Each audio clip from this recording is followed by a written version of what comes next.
Mopay nga aga, hayong tanan.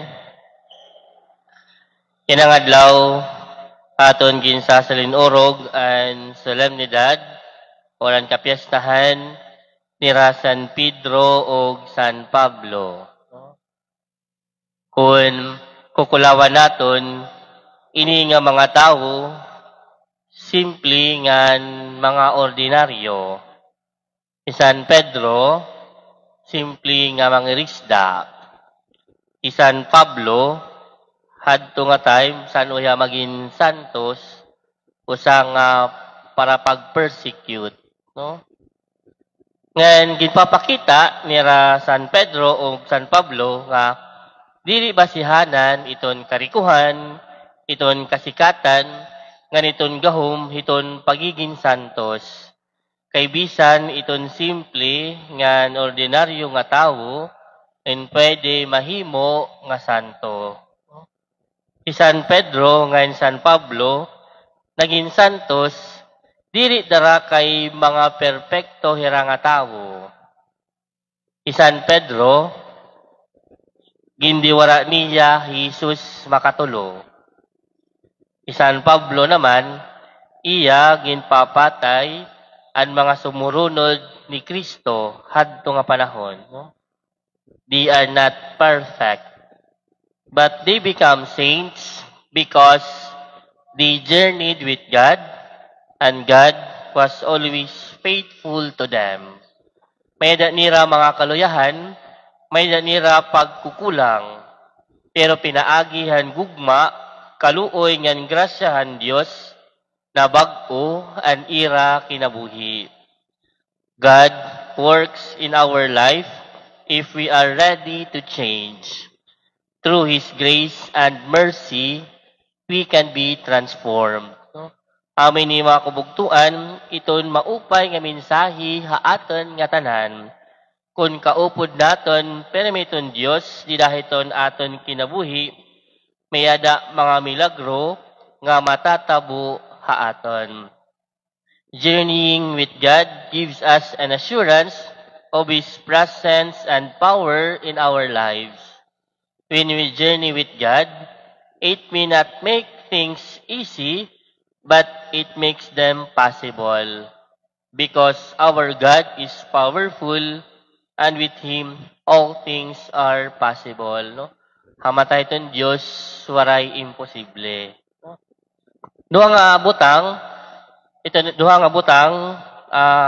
ito naton makukuha, kung kaupod naton iton Diyos, permi didahiton aton paglalakaton din niya kalibutan.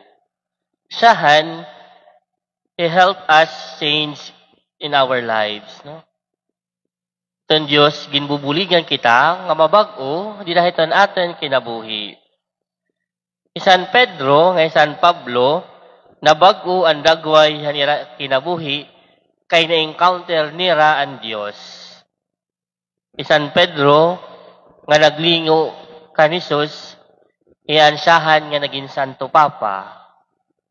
San Pablo, nga hadto para pamatay, hiya ang nagklaro han aton mga gintutuuhan nga naging maupahiya nga magwarali.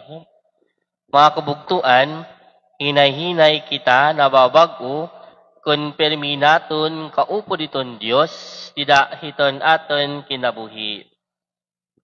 May dadto istorya, may unonghin usa nga lalaki nga permi nagsisinimbahon nga nag-iinampuon. Ngan ang mga tawo nga nakita iya, naiipa nga naaaringit. Ngan one time, ini nga lalaki ginsugaranhan mga tawo nga kay ano nga nagsisinimbahon kalagihap, kay ano nga nagiinampuon ka, nakakasala ka man la gihapon. Yan sinaring ang lalaki, oo, nakakasala la gihapon ako, pero ti ka nga nakon pag sinimba, ngan pag inampuon, diri na ak nanlilibak niya na, diri na ak namumuyayaw, diri na ak nagpipinakaraot tinitiniba nga tao, ngan labawan nga tanan, mas naging mahigugmaon ako ngadto hiton iba. Mga kabugtuan, when we journey with God, something remarkable happens. No? Di man ito naton napapansin, we may not feel any different, but we are different because God lives within us. No? Mga kabugtuan, God wants our life to be better. He doesn't want us to be stuck in sin and failure, but He wants to give us a new life. He will forgive our past, and He will help us become the person we should be.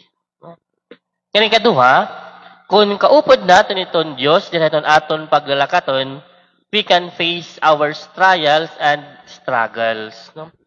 Ang Diyos, waray magsiring ha aton nga, iton aton kinabuhi, din niya kalibutan, masayunay la.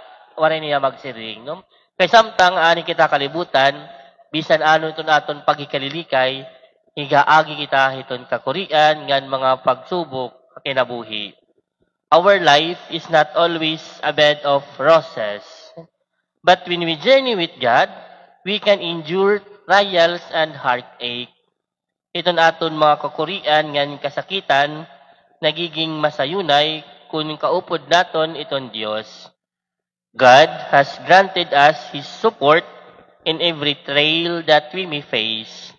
No matter what we are going through, God will help us. When we are upset and feel like we cannot go any longer, God will always be there to pick us up and move us forward.